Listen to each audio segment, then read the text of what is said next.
Ça veut dire quoi? Ça veut dire quand même un truc qui est extrêmement intéressant. Ça veut dire que ça nous permettait de vivre au-dessus de nos moyens. On vendait à ces pays la sécurité juridique. Donc ils nous achetaient des actifs chez nous parce que chez eux, il n'y avait pas de sécurité juridique. Donc ça veut dire que nous, ça nous permettait d'avoir un déficit de notre balance et on vendait des actifs à 3 ou 4 fois le prix. Parce que c'était eux qui étaient contents de l'acheter. Mais à partir du moment où ils ne vont plus acheter, on va être obligé d'avoir une balance commerciale à l'équilibre. Ça, c'est pas gagné.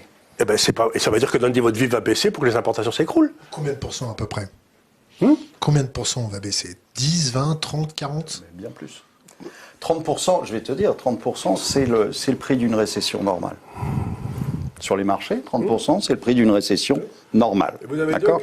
Là, tu n'es pas dans ce cas-là. Le marché baissier, vous avez le marché baissier qui est fait, ce que j'appelle le gentil ours brun, qui fait moins 20%, et puis c'est la pause qui rafraîchit, quoi. Et puis vous avez le vrai machin que j'appelle les grizzlies ou les Ursus magnus, les énormes baissiers, j'en ai connu 3 dans ma carrière, et ça c'est du 60, 70, 80. Et donc, il me semble que toutes les conditions sont réunies pour qu'on ait un Ursus Magnus en Europe. Puisque ça fait 20 ans qu'on a des faux prix. Faux prix sur la monnaie, faux prix sur les taux d'intérêt, faux prix sur tout. Donc, automatiquement, quand vous avez des faux prix, le capitalisme ne peut pas marcher. Donc on va bien se faire tondre. Bien sûr, on va se faire tondre, mais c'est en particulier tous les gens qui ont des assurances-vie qui vont se faire tondre. Ça vaut rien. Les assurances-vie ou tous les produits bancaires dans lesquels tu as des obligues bancaires ou autres, bancaires ou d'État.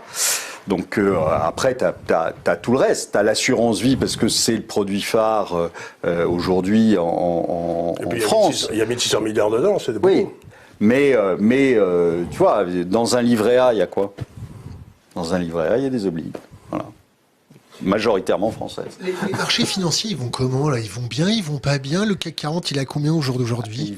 Ils vont très bien, les marchés financiers. Puisque le bilan des banques centrales, quand tu regardes, malgré leurs annonces en disant on va arrêter d'imprimer, etc.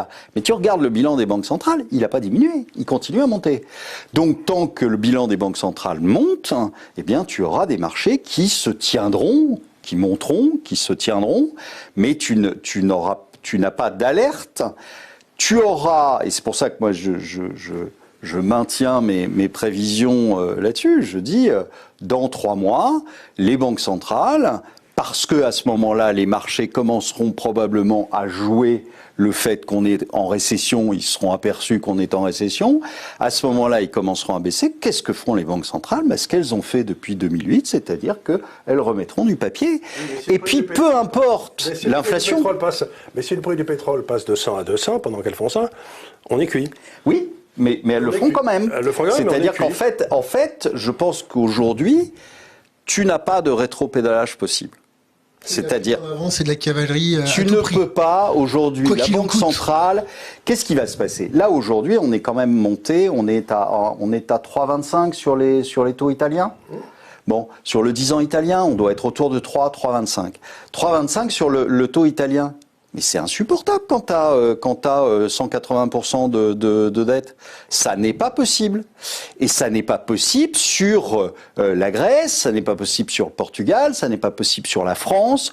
Tu ne peux pas te permettre, avec l'endettement qu'on a et ce qui va venir, c'est-à-dire il faut rouler les positions. Il faut expliquer quelque chose là, que les gens ne comprennent pas. Bon, vous avez le taux de croissance du PIB créé par le secteur privé. Allez, produit intérieur brut. Mais enfin, en principe, ceux qui payent les impôts, c'est pas l'État, c'est le secteur privé.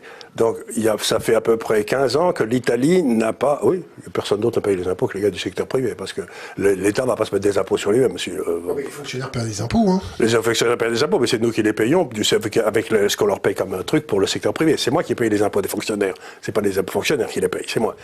Donc, c'est un truc qu'il faut savoir aussi. Bon, mais le secteur privé en Italie n'a jamais cru maintenant en nominal de plus de 2% par an depuis 20 ans. Les taux d'intérêt sont à 3,5. Donc, ça s'appelle une trappe à dette. C'est-à-dire que la richesse qu'on crée monte de 2% par an et la dépense monte de 3,5% par an. C'est une différence d'exponentielle. On saute. Ça n'est pas possible autrement. On saute ou on s'appauvrit?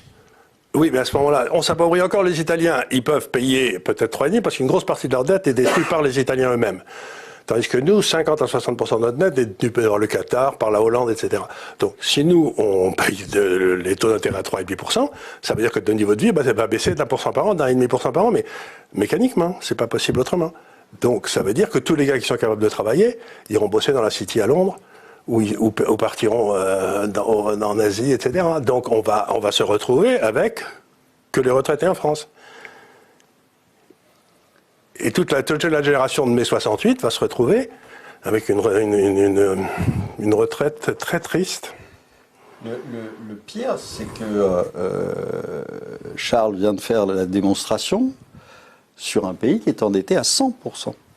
Quand tu es endetté à 160 et que tu as des taux à 3,5, ça fait 5 qu'il faut sortir tous les ans.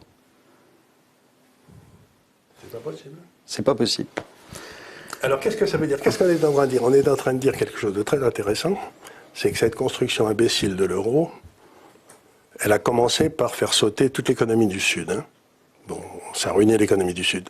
Deuxièmement, ça fait sauter toutes nos banques. L'indice des banques, c'était 4 ou 5 ans après. L'indice des banques qui était à 500, allez, en 2007, il est à 90 aujourd'hui. Pendant que les banques suédoises sont à 700, qui sont pas dans l'euro. Donc, c'est-à-dire que si vous avez prêté à des gens qui ne peuvent pas vous rembourser, les fonds propres de la banque fondent et la banque se pète la gueule. Mais la dernière étape de la ruine de l'Europe, c'est que maintenant ce que cherchent à faire les Européens, c'est à ruiner les rentiers, c'est-à-dire tous ceux qui prennent leur retraite. De 1945 à 2012, la Bundesbank payait entre 4 et 5% d'intérêt réel sur les obligations allemandes. C'était pas difficile d'avoir des retraites capitalisées. Ça marchait très bien. Maintenant, les taux d'intérêt allemands sont en moins 6. C'est-à-dire qu'en 10 ans, toute la classe à la retraite en Allemagne va être lessivée. C'est ce qui s'est passé dans les années 30, quand il y a eu l'hyperinflation. Donc l'euro aura détruit d'abord l'économie du Sud, ensuite notre système bancaire, et enfin tous nos systèmes de retraite. Et c'est quand ça va arriver au système de retraite que ces crétins arrêteront peut-être de voter Macron. Parce qu'ils ont tous voté Macron comme un seul homme. Hein.